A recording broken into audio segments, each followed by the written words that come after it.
بسم اللہ الرحمن الرحیم نحمده ونصلی ونسلم علی رسول الکریم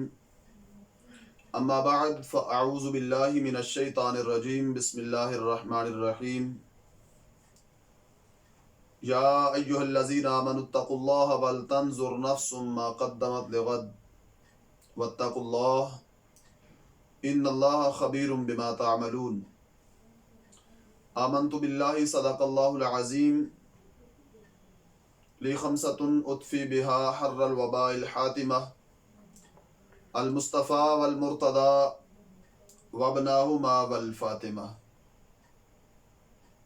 ان اللہ وملائکتہ یصلون علی النبی یا ایہا الذین آمنوا صلوا علیہ وسلموا تسلیما اللہم صل علی سیدنا ومولانا محمد وعلى آل سيدنا ومولانا محمد وبارك وسلم وصل عليه صلاة وسلاما عليك يا سيدي يا رسول الله وعلى آلك وأصحابك يا سيدي يا حبيب الله مولاي صل وسلم دائما أبدا على حبيبك خير الخلق كلهم هو الحبیب الذی ترجى شفاعته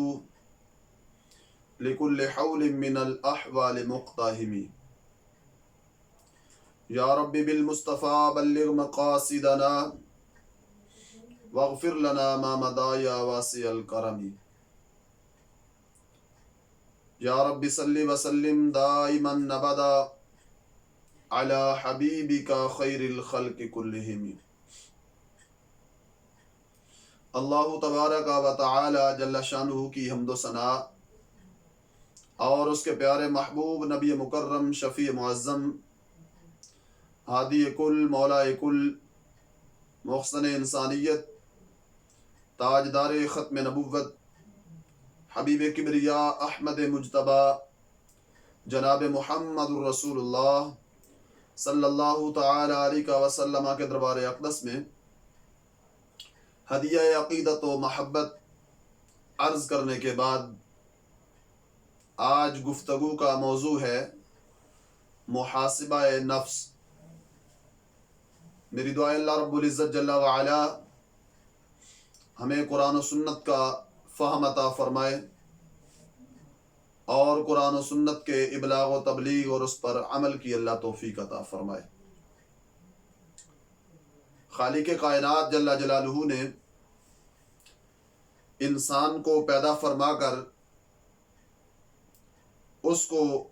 جان دے کر صحت دے کر اور مختلف قسم کی سہولتیں دے کر اس کو دنیا کی زندگی میں آخرت کی تیاری کا حکم ارشاد فرمایا۔ چونکہ مادہ پرستی کی گرد و غبار سے نفسانی خواہشوں اور لذات کی وجہ سے انسان کو اپنی زندگی کا حقیقی مقصد بھول جاتا ہے، اس لیے اس کو ساتھ ساتھ محاسبہ نفس کی دعوت دی۔ قرآن مجید برہان رشید ہمیں اس بات کی طرف متوجہ کرتا ہے۔ اللہ رب العزت جل وعلا نے قرآن مجید برہان رشید کے اندر فرمایا یا ایہا الذین آمنوا، اے ایمان والو، اتقوا اللہ، اللہ سے ڈرو، وَلْتَنْظُرْ نَفْسٌ مَا قَدَّمَتْ لِغَدٍ، ہر جان کو یہ دیکھنا چاہیے کہ اس نے کل کے لیے آگے کیا بھیجا ہے۔ وَاتَّقُوا اللَّهَ، اور اللہ سے ڈرو، ان اللہ خبیر بما تعملون، بے شک رب ذوالجلال جل جلالہ تمہارے اعمال کی خبر رکھنے والا ہے۔ اس آیت کریمہ کے اندر اللہ رب العزت جل وعلا نے اپنے بندوں کو اس بات کی طرف متوجہ کیا کہ اے بندو، اپنی زندگی میں اپنا محاسبہ کرتے رہو۔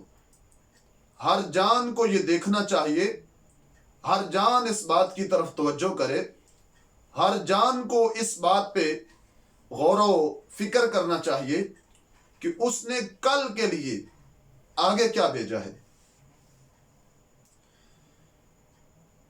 آخرت کو کل کہا گیا کہ اس نے قبر کے لیے، حشر کے لیے کیا سامان اکٹھا کیا ہے، اس نے کیا کچھ بنا رکھا ہے۔ ہر نفس، ہر جان اس بات کی طرف توجہ کرے۔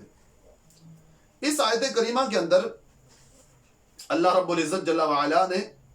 2 مرتبہ فرمایا واتقوا اللہ، واتقوا اللہ، اور اللہ سے ڈرو۔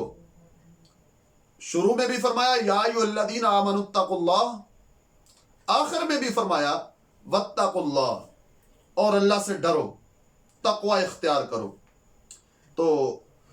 مفسرین کرام نے یہاں اس بات کی طرف اشارہ کیا کہ یہ 2 بار جو واتقوا اللہ آیا ہے، تو پہلے واتقوا اللہ کا مطلب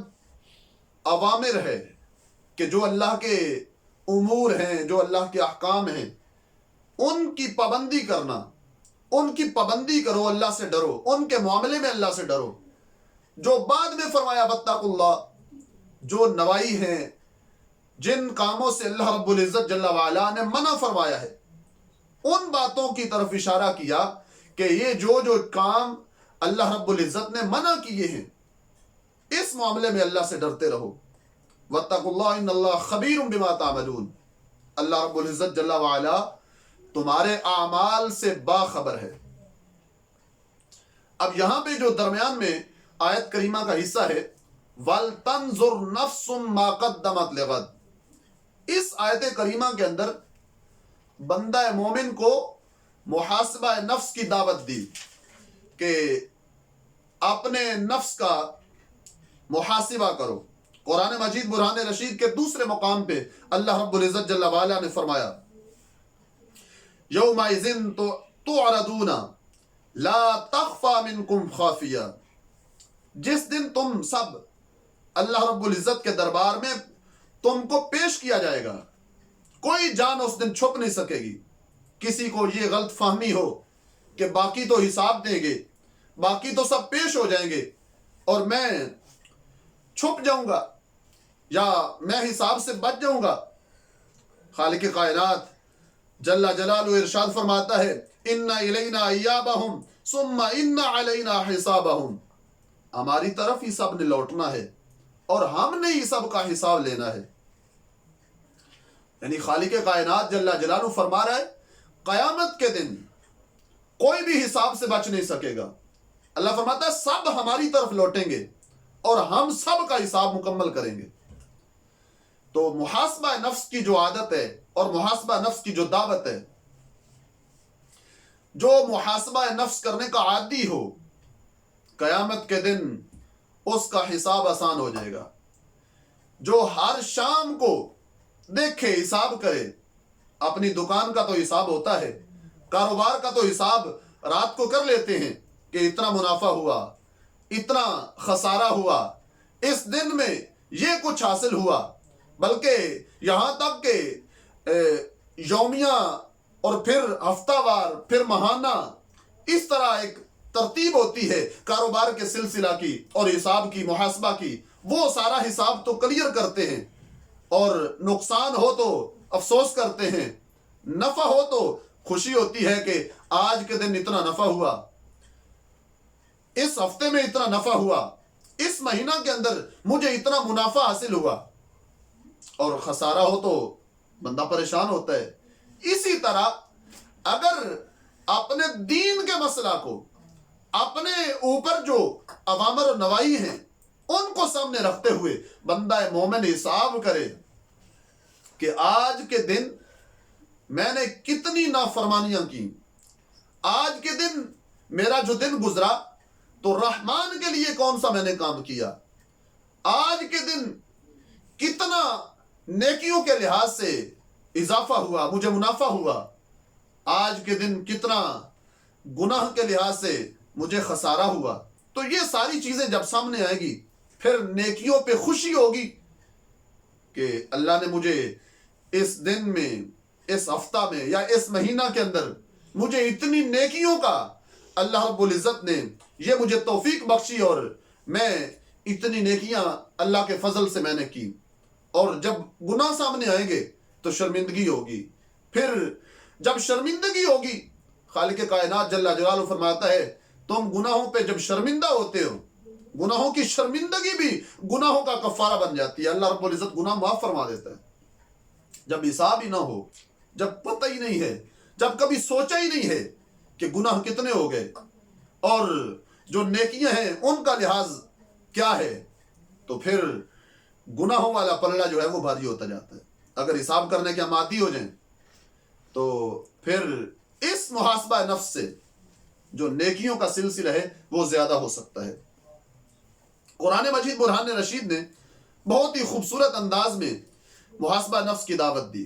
اور اسی طرح سرکار دو عالم صلی اللہ علیہ وسلم نے جن کو دین اسلام کا نور بخشا، صحابہ کرام علیہم الرضوان، اور محاسبہ نفس کی جن کو دعوت دی، پھر محاسبہ نفس کر کے وہ اتنے پاکیزہ اور طہارت کے بلند مقام پہ پہنچے۔ حضرت سیدنا عمر فاروق رضی اللہ تعالیٰ عنہ محاسبہ نفس کی اہمیت کو واضح کرتے ہوئے فرماتے ہیں حاسبوا انفسکم قبل ان تحاسبوا، حاسبوا انفسکم قبل ان تحاسبوا، قبل اس کے کہ تمہارا حساب کیا جائے تم اپنا حساب خود کیا کرو، یعنی اپنے معمولات کو دیکھو، اپنے اعمال کی تلاشی لو، حاسبوا انفسکم، خود اپنا محاسبہ کرو قبل اس کے کہ تمہارا محاسبہ کیا جائے، یعنی آج حساب اپنا خود کرو۔ حضرت عمر فاروق فرماتے ہیں جب تمہارا حساب کیا جائے گا پھر وہ مسئلہ مشکل ہے، وہ مرحلہ مشکل ہے۔ اگر آج تم حساب کرنے کے عادی بن گئے تو قیامت والا حساب جو ہے اللہ رب العزت آسان فرما دے گا۔ آگے فرمایا وازنوا انفسکم قبل ان توزنوا، قبل اس کے کہ تمہارا وزن کیا جائے تم اپنا وزن خود کیا کرو، اپنے اعمال کا وزن کرو قبل اس کے کہ وہ یوم الدین آ جائے جس دن اعمال کی ویلیو وزن کے لحاظ سے ہوگی۔ کافر کے اعمال کا کوئی وزن نہیں، اگرچہ وہ بڑی سماجی خدمت کرے، اگرچہ وہ اس طرح کے بہت سارے اس نے کام کیے ہوں، اس کی جو نیکیاں ہیں اور اس کے جو اعمال ہیں کافر کے ایک ماسہ بھی ان کا وزن نہیں ہے، لیکن بندہ مومن کا جو اعمال کا سلسلہ ہے اور جو نیکیوں کا سلسلہ ہے،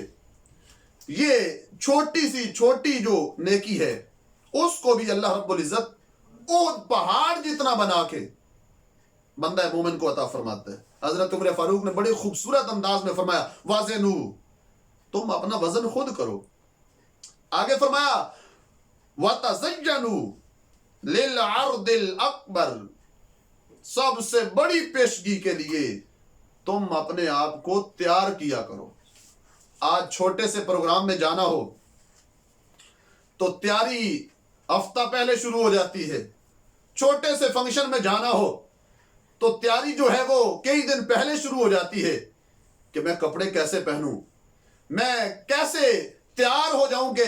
میں اچھا لگوں، وہاں میری کوئی عزت بنے، وہاں میری کوئی ویلیو ہو، یہ ساری چیزیں سامنے ہوتی ہیں۔ حضرت سیدنا عمر فاروق رضی اللہ تعالیٰ عنہ فرماتے ہیں وَتَزَيَّنُوا لِلْعَرْضِ الْأَكْبَرِ، تم سب سے بڑی پیشگی کے لیے اپنے آپ کو تیار کرو، وہ بزم حشر کہ جس دن کروڑوں اربوں لوگ موجود ہوں گے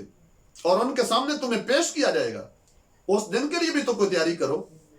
جس دن کسی وجہ سے سفید چہرے سیاہ ہو جائیں گے، آنکھیں نیلی ہو جائیں گی، اس دن کے لحاظ سے ان لمحات سے بچنے کے لیے تم اپنی ایسی تیاری کرو کہیں ایسا نہ ہو کہ چہرے سیاہ جن کے ہوں ان میں شامل کر دیا جائے۔ اللہ رب العزت جل وعلا کے حضور ڈرتے ہوئے اپنا محاسبہ نفس کرو، اپنا وزن کرو، اپنا حساب کرو اور اپنے آپ کو ایسے تیار کرو کہ اس دن جن کے چہرے چمک رہے ہوں اللہ رب العزت انہی کی صف میں جگہ عطا فرما دے۔ اب محاسبہ نفس کے لحاظ سے اس کا طریقہ کار جو ہے وہ تھوڑا سا سمجھنا ضروری ہے کہ محاسبہ نفس کس انداز میں کیا جا سکتا ہے۔ کون سا طریقہ بندہ اختیار کرے تو محاسبہ نفس آسان ہوتا ہے، نفس کا حساب لگانا یہ آسان ہو جاتا ہے۔ پہلا طریقہ ہے موازنہ کا، دوسرا طریقہ ہے مخابرہ کا، تیسرا ہے مشاہدہ کا۔ موازنہ کا جو مطلب ہے کہ انسان تین کام کرے، انعامات اور عبادات کے لحاظ سے موازنہ کرے۔ سب سے پہلے بندہ یہ موازنہ کرے کہ میرے رب کے مجھ پہ انعام کتنے ہیں، مجھ پہ احسان میرے مالک کے کتنے ہیں، اور میری طرف سے جو بندگی کا سلسلہ ہے وہ کتنا ہے۔ اگر اس پہ حساب ہو جائے، اگر اس پہ بندہ غور کرے کہ آج پورا دن گزرا، اللہ کی طرف سے مجھے کیا ملا، اور میری طرف سے جو بندگی کے حساب سے اور بندگی کے لحاظ سے جو کچھ میں نے پیش کیا وہ کتنا ہے، اس میں خلوص کتنا ہے، اور اس کا جو انداز ہے وہ کیسے ہے۔ اللہ کی جو انعامات ہیں، اللہ کی جو رحمتیں ہیں، اللہ کی جو نعمتیں آج کے دن مجھے عطا ہوئیں، صبح سحری سے لے کر افطار تک اور اب تک کیا کچھ اللہ نے مجھے دیا، اگر اس بات پہ غور کیا جائے تو محاسبہ نفس آسان ہو جاتا ہے۔ ان دو چیزوں کو جب بندہ سامنے رکھتا ہے تو پھر جو بندگی کے لحاظ سے کمی آئی ہے اس پہ بندہ نادم ہوتا ہے، شرمندہ ہوتا ہے، اور آئندہ بندگی کے لحاظ سے آگے جانے کی کوشش کرتا ہے کہ جب مالک کی طرف سے اتنے انعام آ رہے ہیں، اللہ رب العزت بے نیاز ہو کے اتنا کرم کرتا ہے اور اتنی رحمتوں کا نزول فرماتا ہے، اور میں بندہ محتاج ہو کے اللہ کا بندگی کے لحاظ سے بڑی کمی ہے۔ تو یہ چیزیں جب موازنہ عبادات اور انعامات کے لحاظ سے جب موازنہ ہوگا تو پھر محاسبہ نفس میں آسانی آ جائے گی۔ اب نعمتیں اللہ کی، ان کو شمار کرنا اور اپنی طرف سے کی جانے والی بندگی، کچھ لوگوں کو بندگی پہ بڑا گھمنڈ ہوتا ہے کہ میں بڑا نمازی ہوں، بڑا حاجی ہوں، میں بخشا ہوا ہوں یا میری بخشش ہو جائے گی۔ اس لحاظ سے المستدرک کے اندر ایک حدیث پاک موجود ہے جو میں آپ کے سامنے رکھنے والا ہوں۔ سید عالم نور مجسم شفیع معظم صلی اللہ علیہ وسلم ارشاد فرماتے ہیں کہ اپنی طرف سے جو بندگی بندہ کرتا ہے نا، اس پہ تکبر نہ کرے، اس پہ اکڑ نہ جائے کہ میں بڑا عبادت گزار ہوں۔ سرکار دو عالم صلی اللہ علیہ وسلم نے بنی اسرائیل کے ایک شخص کی مثال دے کر اس مسئلہ کو سمجھا دیا۔ میرے آقا سید المرسلین صلی اللہ علیہ وسلم فرماتے ہیں قال خرج علینا النبی صلی اللہ علیہ وسلم فقال خرج من عندی خلیلی جبرائیل آنفا۔ سید عالم صلی اللہ علیہ وسلم ارشاد فرماتے ہیں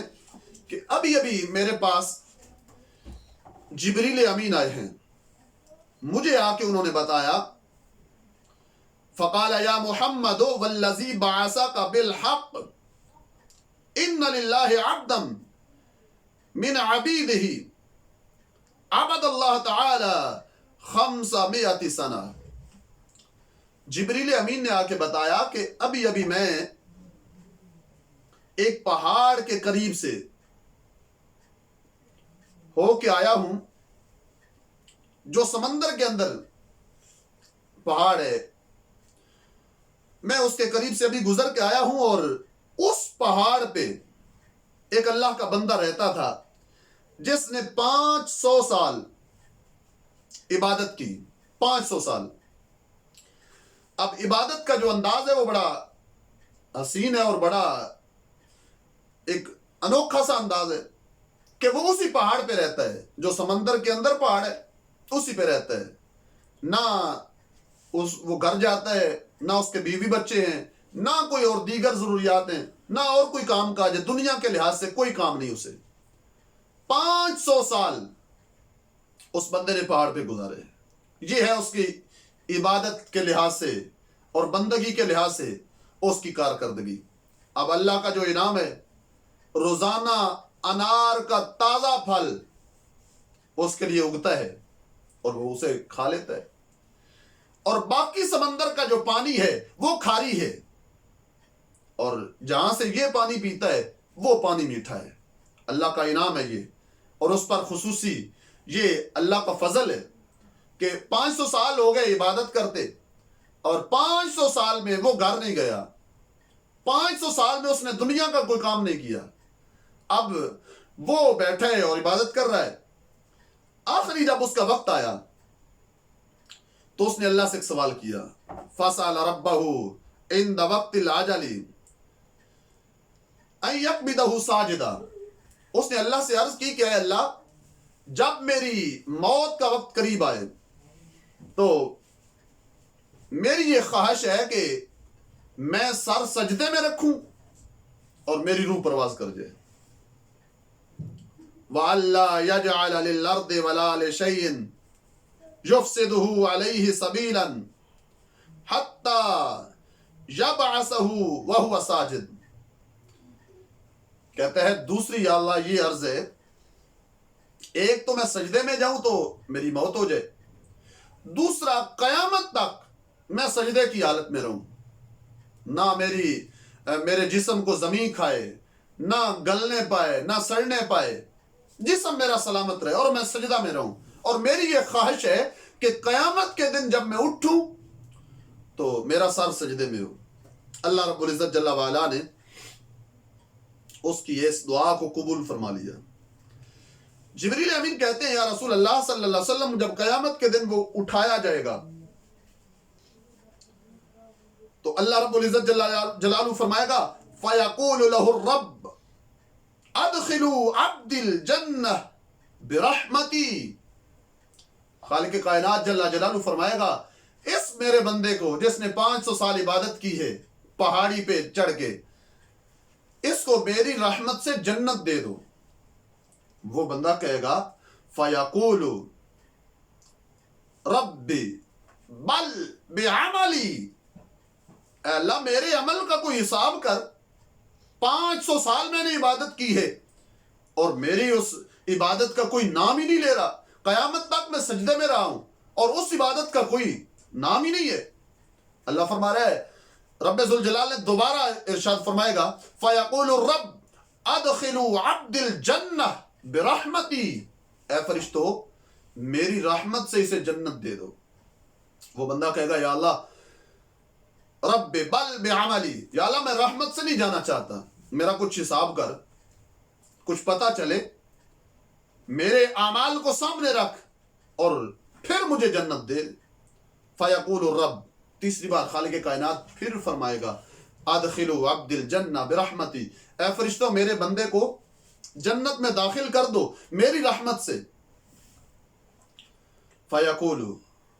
رب بل بعملی، وہ کہے گا یا اللہ نہیں، حساب ہونا چاہیے، 500 سال آخر میں نے بھی عبادت کی ہے، نہ میرے بیوی بچے، نہ میرا کوئی کام کاج، دنیا داری کے لحاظ سے میں نے کوئی اور نہیں کیا، تیری عبادت میں مصروف رہا، قیامت تک سجدے میں رہا، یا اللہ کوئی حساب کتاب ہو۔ اب رب ذوالجلال فرمائے گا فیقول اللہ عز وجل للملائکہ، خالق کائنات جل جلالہ فرمائے گا فرشتوں اگر اس کا شوق ہے حساب کروانے کا تو پھر حساب کر لیتے ہیں۔ قائسوا عبدی بنعمتی علیہ وبعملہ، اللہ فرمائے گا اس کی جو نیکیاں ہیں، اس کی جو عبادت ہے، ایک پلڑے میں رکھو، دوسرے پلڑے میں میری رحمت رکھو، میری نعمتیں رکھو۔ فتوجد نعمت البصر، اللہ فرمائے گا باقی نعمتیں نہیں، صرف ایک میری نعمت، آنکھ کی نعمت، ایک آنکھ ایک سائڈ پہ رکھو، دوسری سائڈ پہ اس کی 500 سال کی نیکیاں رکھو۔ قد احاطت بعبادتی 500 سنہ، اب 500 سال کی عبادت ایک سائڈ پہ اور دوسری سائڈ پہ اللہ کی نعمت، ایک آنکھ ایک سائڈ پہ۔ جب اس کو تولا جائے گا، حساب کیا جائے گا، تو ایک آنکھ کی نعمت 500 سال کی عبادت پہ بھاری ہو جائے گی۔ اللہ فرمائے گا ابھی باقی جسم باقی نعمتیں وہ بعد میں، ایک آنکھ کا حساب ہے، ابھی دیگر اعضاء باقی ہیں، ابھی وہ جو 500 سال تجھ پہ انعام ہوتا رہا، ہر سال ہر دن نیا پھل آتا، وہ ابھی حساب باقی ہے، ابھی کھاری پانی کے اندر میٹھے پانی کا انتظام کرنا وہ ابھی نعمت باقی ہے، ابھی تو ایک آنکھ کا حساب کرنا ہے، ایک آنکھ کی نعمت 500 سال کی عبادت پہ بھاری ہوگی۔ اب جب ایسا ہوگا تو بندہ گھبرائے گا، اب کہے گا یا اللہ مجھے اپنی رحمت سے جنت دے دے، بالآخر اسے جنت مل جائے گی، لیکن یہ جو حساب کا مسئلہ ہے وہ کیا شعر ہے، عدل کریں تاں تھر تھر کمن، اچیاں شانہ والے، فضل کریں تاں بخشے جاون، میں ورگے منہ کالے۔ عدل کرنے پہ آئے، حساب کرنے پہ آئے تو کہاں 500 سال اور کہاں ہمارے تھوڑی تھوڑی زندگی اور اس میں اعمال چھوٹے چھوٹے، مسئلہ جو بخشش کا ہے بالآخر اس کے فضل اور رحمت پہ ہے۔ یہ جب بندہ حساب کرتا ہے، موازنہ کرتا ہے، رحمت، اللہ کی رحمت، اللہ کی نعمت اور بندگی کے لحاظ سے کہ اللہ رب العزت جل وعلا کے انعامات کتنے ہیں اور میری طرف سے جو بندگی کا سلسلہ ہے وہ کتنا ہے، پھر اس میں حساب اور محاسبہ آسان ہو جاتا ہے۔ دوسرے نمبر پہ حسنات و سیئات کے لحاظ سے اس میں موازنہ بندہ کرے۔ پہلا تھا اللہ کے انعامات اور اپنے اعمال کے لحاظ سے، دوسرا یہ ہے کہ اپنے اعمال میں جو نیک ہیں ان کو شمار کرے اور جو برے کام ہیں ان کو شمار کرے کہ آج پورا دن میری نیکیاں کتنی ہیں اور پورا دن نافرمانیاں کتنی ہیں، نیکیوں کا اندازہ لگائے، پھر اس کے بعد اپنے جو سیئات ہیں، برائیاں ہیں، گناہ ہیں، ان کو سامنے رکھے۔ آج پورا دن اللہ کی فرما برداری میں کتنا وقت گزرا، آج نمازیں کتنی پڑھی، آج قرآن مجید کی تلاوت کتنی ہوئی، آج درود شریف کتنا پڑھا، آج دیگر ورد وظائف کے لحاظ سے میری کارکردگی کیا ہے، گناہوں کے لحاظ سے بھی پھر حسنات و سیئات کا مقابلہ کرے، موازنہ کرے۔ تو پھر یہ جس کے لیے حضرت عمر فاروق نے فرمایا نا، وزنو، وزن کرو، حاسبو، اپنا حساب کرو، قبل اس کے کہ تمہارا حساب کیا جائے، قبل اس کے کہ تمہارا وزن کیا جائے۔ آج ہم وزن کرنے کی عادت بنا لیں، آج اگر حساب کرنے کی عادت بنا لیں تو قیامت کے دن حساب جو ہے وہ اللہ رب العزت آسان فرما دے گا۔ تیسرے نمبر پہ ماحول کے لحاظ سے موازنہ، ماحول کے لحاظ سے بندہ اپنا موازنہ کرے۔ آخر انسان تو اشرف المخلوقات ہے، اس کو مخدوم کائنات بنایا گیا، ہر چیز اس کی خدمت میں لگی ہوئی ہے۔ کہیں ایسا تو نہیں جن چیزوں پر اللہ رب العزت نے اس بندہ مومن کو اور بندہ کو فضیلت بخشی تھی وہ عمل میں کہیں آگے تو نہیں گزر گئے۔ موازنہ کرے کہ کتنا بڑا سورج، کتنا بڑا چاند، وہ اپنی ڈیوٹی میں لگے ہوئے ہیں۔ ڈیوٹی ان کی کیا ہے؟ للشمس ينبغي لها ان تدرك القمر ولا الليل سابق النهار وكل في فلك يسبحون، کہ چاند سورج کو پکڑ لے، للشمس ينبغي لها کہ سورج چاند کو پکڑ لے اور چاند سورج کو پکڑ لے، یعنی چاند سورج کا رستہ روک لے اور بیٹھ جائے اور سورج چاند کا رستہ روک کے بیٹھ جائے، ایسا نہیں ہوتا۔ کل فی فلک یسبحون، وہ اپنے اپنے حصے میں رہتے ہیں۔ کبھی ایسا نہیں ہوا کہ چاند نے کہا ہو ابھی میرا وقت باقی ہے، سورج کو کہو رک جائے، یا سورج نے کہا ہو نہیں ابھی میں جانا نہیں چاہتا، ابھی چاند کو کہو رک جائے۔ جو وقت مقرر ہے تعین کے ساتھ، سورج اپنی منزل پہ چل رہا ہے، چاند اپنی منزل پہ چل رہا ہے، رب العزت جل جلالہ فرماتا ہے وہ اپنے اپنے مدار میں رہ کر ڈیوٹی دے رہے ہیں، اپنی حرکت میں موجود ہیں۔ یہ تو ماحول کی دعوت ہے کہ انسان کو ہر چیز جو ہے انسان کو بتایا جا رہا ہے کہ ہر چیز اپنی اپنی ڈیوٹی پہ لگی ہوئی ہے. اے انسان تو کیوں غافل ہو چکا ہے؟ جب تجھے مخدوم کائنات بنایا گیا، اور تجھے کس لیے بنایا؟ اللہ رب العزت جل جلالہ نے جب تجھے اپنی عبادت کے لیے بنایا، دیگر چیزیں اپنی ڈیوٹی میں ہیں، اپنے جو بنائے جانے کا مقصد ہے پورا کر رہی ہیں، اور تجھے جس مقصد کے لیے بنایا، کیا تو بھی اس مقصد کو پورا کر رہا ہے؟ دوسرا طریقہ ہے مخابرہ کا. مخابرہ کہتے ہیں جاسوسی کو، یعنی کسی کی جاسوسی کرنا. آدمی کام کرتے وقت بندہ گھبراتا ہے کہ کہیں میری جاسوسی تو نہیں ہو رہی، کہیں کوئی جاسوس مجھے دیکھ تو نہیں رہا. اور جب ایسا ہوتا کبھی کسی پہ شک پڑ جائے کہ یہ جاسوسی کر رہا ہے فلاں بندہ، تو بندہ محتاط ہو جاتا ہے کہ میری جاسوسی ہو رہی ہے، میری شکایت لگے گی اور میرے لیے مشکل بن جائے گی، تو بندہ محتاط ہو جاتا ہے. تو اب اس بڑی پیشگی کے لیے میدان محشر میں جو جاسوسی ہوگی اس کے لحاظ سے دیکھنا ہوگا کہیں ہماری جاسوسی تو نہیں ہو رہی. اللہ رب العزت جل وعلا نے فرمایا، اے بندہ اے مومن، اے میرے بندے، تو اپنے ماحول کے ارد گرد دیکھ، تو جس زمین پہ ہے یہ زمین تیرے لیے جاسوس ہے، جاسوسی کرے گی، اور یہ خبر دے گی. یومئذ تحدث اخبارہا، قیامت کا دن وہ دن ہے جس دن زمین اپنی خبریں بیان کرے گی. سرکار دو عالم صلی اللہ علیہ وسلم نے ارشاد فرمایا کہ یہ زمین خبریں کیا دے گی؟ اتدرون ما اخبارها، تم جانتے ہو زمین کی اخبار کیا ہیں؟ صحابہ کرام علیہ رضوان نے عرض کی، اللہ و رسول عالم،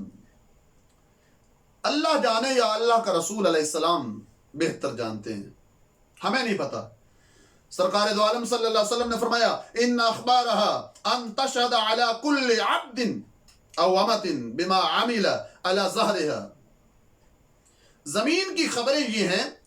کہ زمین ہر بندے کے بارے میں جو زمین پہ آیا ہے قیامت کے دن اس کے عمل کی خبر دے گی. زمین کا چپا چپا بولے گا کہ اس نے مجھ پہ یہ کام کیا، اس نے مجھ پہ یہ کام کیا، تو اس طرح عاملہ قضا و قضا فی یوم قضا و قضا، اس نے یہ عمل کیا، فلاں دن فلاں کام اس نے یہ اس جگہ پہ کیا. زمین بولے گی، ایک تو کام بھی بتائے گی، دوسرا تاریخ بھی بتا دے گی، وقت بھی بتائے گی. یہ زمین یہ اس دن بولے گی. سید عالم نور مجسم شفیع معظم صلی اللہ علیہ وسلم نے ارشاد فرمایا کہ زمین پہ جو بھی آیا انسان اور جو کام کیا، اچھا کیا تو اچھے کی خبر ہوگی، برا عمل کیا، گناہ کیا تو یہ اس کے بارے میں بول دے گی. اب فرشتے بھی ہیں ساتھ میں، اور زمین بھی قیامت کے دن گواہی دے گی، اور بندے کے اپنے اعضاء، بندے کا پورا جسم، بندے کے ہاتھ پاؤں، یہ بھی قیامت کے دن اس کے خلاف گواہی دیں گے. سورہ یاسین کے اندر اللہ رب العزت جل وعلا فرماتا ہے، الیوم نختم علی افواہہم وتکلمنا ایدیہم وتشہد ارجلہم بما کانوا یکسبون. ہم قیامت کے دن منہ پر مہر لگا دیں گے. تو پھر کیا ہوگا؟ ہم بندے سے کہیں گے، وہ چپ ہو جائے گا، اس کے جب منہ پہ مہر لگے گی تو پھر ہاتھوں سے کہیں گے، وہ بولیں گے، اس کے پاؤں گواہی دیں گے. کس مسئلہ میں؟ بما کانوا یکسبون، دنیا میں اس نے جو کچھ کمایا ہے، جو کچھ کیا ہے، اس کے ہاتھ پاؤں، اس کا سر، پورا جسم، اس کی ساری گواہی دے دے گا. سید عالم نور مجسم شفیع معظم صلی اللہ علیہ وسلم کا ایک فرمان جو صحیح مسلم کے اندر موجود ہے، میرے آقا سید المرسلین صلی اللہ علیہ وسلم ایک دن تشریف فرما تھے صحابہ کرام علیہ رضوان کے مجمع میں، حضرت انس بن مالک اس کو روایت فرماتے ہیں، کننا عند رسول اللہ صلی اللہ علیہ وسلم فضحکا، سرکار دو عالم صلی اللہ علیہ وسلم بیٹھے بیٹھے مسکرا پڑے اور خود ہی فرمایا فقال هل تدرون مما اضحک، اے صحابہ کیا جانتے ہو میں مسکرایا کیوں، مسکرانے کی وجہ کیا ہے؟ تو قال قلنا اللہ ورسولہ اعلم، صحابہ کرام علیہ رضوان نے عرض کی اللہ جانے یا اللہ کا رسول علیہ السلام جانے، ہمیں اس بات میں کوئی خبر نہیں، بظاہر کوئی ایسی چیز نہیں، بظاہر کوئی ایسا مسئلہ نہیں، ایسی کوئی بات نہیں جس سے مسکرایا جا سکے، یا رسول اللہ صلی اللہ علیہ وسلم ہمیں بھی شامل فرحت کر لو، ہمیں بھی اس چیز کی آگاہی دے دو کہ آپ کس مسئلہ کو دیکھ کے مسکرائے ہو۔ سید عالم صلی اللہ علیہ وسلم فرماتے ہیں تمہیں خبر نہیں کہ میں جب یہاں ہوتا ہوں تو کہاں کہاں ہوتا ہوں، فرمایا میں ابھی یہاں بیٹھا تھا کہ میدان محشر میرے سامنے ہے، میں نے دیکھا ایک بندے نے اللہ سے عرض کی یا رب علم تجرنی من الظلم، بندے نے کہا اے اللہ کیا تو نے مجھے ہر ظلم سے نہیں بچایا؟ اللہ فرمائے گا قال یقول بلا، اے بندے کیوں نہیں، میں نے تجھے ہر ظلم سے ہر ظالم سے بچایا۔ قال فیقول فانی، تو وہ بندہ کہے گا اے اللہ ایک بات میری اور مان لے کہ اب میرے خلاف زمین بھی میرے خلاف ہے، اب میرے خلاف جاسوس بہت زیادہ ہیں، میرا کوئی گواہ نہیں ہے، جو بھی گواہی دے گا خلاف دے گا۔ اے اللہ میں کہتا ہوں، عرض کرتا ہوں، آج میرا ایک سوال مان لے، عرض مان لے کہ میری گواہی میرے جسم سے لے لے، الا نفسی الا شاہدا منی، کہ مجھ سے میری گواہی لے لے، میرے جسم سے میری گواہی لے لے۔ اب مجھے پتا چل رہا ہے کہ میرا جسم ہے جو میرے حق میں گواہی دے دے، زمین بھی خلاف ہے، اب جہاں جہاں میں پہنچا ہوں وہ سارے میرے خلاف بول رہے ہیں، اور میرا جسم ہو سکتا ہے میرے حق میں گواہی دے۔ سید عالم صلی اللہ علیہ وسلم فرماتے ہیں، اللہ فرمائے گا ٹھیک ہے تیری بات مان لیتے ہیں اور تیرے جسم سے گواہی لے لیتے ہیں۔ سید عالم صلی اللہ علیہ وسلم فرماتے ہیں جب اس نے یہ سوال کیا تو میں اس کے سوال کو دیکھ کے مسکرا پڑا کہ کیسا بندہ ہے، خود ہی اپنے پھنسنے کا انتظام کر رہا ہے۔ اللہ رب العزت جل جلالہ فرمائے گا انتقی، اے ہاتھ تو بول، اے جسم تو بول، قدم گواہی دیں، تو وہ فوراً شروع ہو جائیں گے، ہاتھ بھی بولے گا، پاؤں بولیں گے، جسم سارا بولنا شروع ہو گیا۔ اے اللہ اس نے ہاتھ سے یہ کیا، پاؤں بولیں گے کہ یا اللہ یہ ہم پہ سوار ہو کے فلاں جگہ چوری کرنے گیا، فلاں ڈاکہ ڈالنے گیا، فلاں کو تکلیف دینے گیا، ہم پہ سوار ہو کے ہمارے ساتھ چل کے اس نے فلاں غلطی کی، تو یہ ساری جب گواہی دے دیں گے تو بندہ کہے گا فَعَنْ كُنْتُ أُنَادِلُ، اے میرے ہاتھ، اے میرے پاؤں، اے میرے جسم، تو کتنا بے وفا نکلا کہ میں ساری زندگی تجھے سکون دیتا رہا، تیری وجہ سے مسجد نہ گیا کہ تجھے آرام دوں، تجھے سکون میں لگا رہا کہ تجھے راحت دوں، آرام دوں،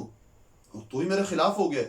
سید عالم صلی اللہ علیہ وسلم فرماتے ہیں کہ یہ ساری چیزیں، سارا جسم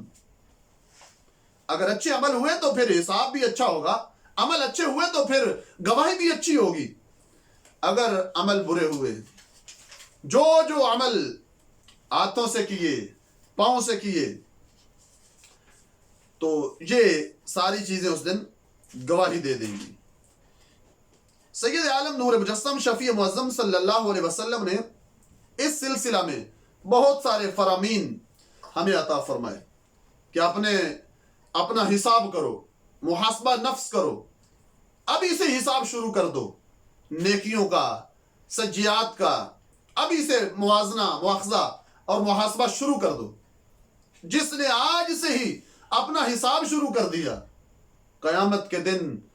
بڑا مشکل دن ہے، اس دن اللہ حساب میں آسانی فرما دے گا۔ اللہ کی رحمت وافر ہے، اور اللہ کی رحمت اتنی ہے، صحیح مسلم میں حدیث پاک ہے، من تقرب منی شبرا تقربت منہ ذراعا، جو بندہ اللہ کی طرف ایک بالش چلتا ہے، خالق کائنات کی رحمت ایک ہاتھ آگے آ کے اس کا استقبال کرتی ہے، اور جو ایک ہاتھ آگے ہوا، اللہ رب العزت کی رحمت دو ہاتھوں کے پھیلاؤ جتنا آگے ہو کر اس بندے کا استقبال کرتی ہے۔ وَمَنْ آتَانِي يَمْشِي أَتَيْتُهُ هَرْوَلَةً، جو پیدل چل کے آیا، اللہ رب العزت کی رحمت دوڑ کے اس بندے کا استقبال کرتی ہے۔ آج کوشش تو کریں، آج وقت ہے کہ ہم اپنے آپ کو اللہ کی رحمت کی طرف لے کے تو چلیں، دیکھیں پھر حساب کیا ہوتا ہے، اللہ کی رحمت کیسے چھما چھم برستی ہے۔ تو یہ تھا آج کا سبق، محاسبہ نفس، اور اس کا کچھ طریقہ میں نے آج عرض کیا کہ کس طریقہ سے محاسبہ ہو سکتا ہے۔ تو محاسبہ نفس کی بڑی ضرورت ہے، محاسبہ نفس کی، کہ اتنے روزے گزر گئے، میں نے کتنے رکھے،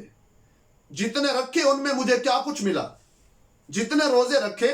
ان میں مجھے تقوی کتنا ملا، پارسائی کتنی ملی، مجھے طہارت کتنی ملی، کس انداز میں روزے گزرے، صحیح حق ادا ہوا یا نہ ہوا، قرآن کتنا پڑھ لیا، درود و سلام کی وہ جو تسبیح ہے وہ کتنی بنا لی۔ تو یہ محاسبہ نفس جب ہم کریں گے تو اللہ رب العزت جل وعلا کی رحمت کی امید رکھتے ہوئے ضرور اللہ کا کرم نازل ہوگا۔ دعا کر رہا ہوں اللہ رب العزت جل وعلا اچھے اعمال کی توفیق دے، برائی سے، برے لوگوں سے، بری صحبت سے اللہ بچائے، خالق کائنات جل جلالہ زمینی آسمانی آفات و بلیجات سے محفوظ فرمائے، آمین ثم آمین۔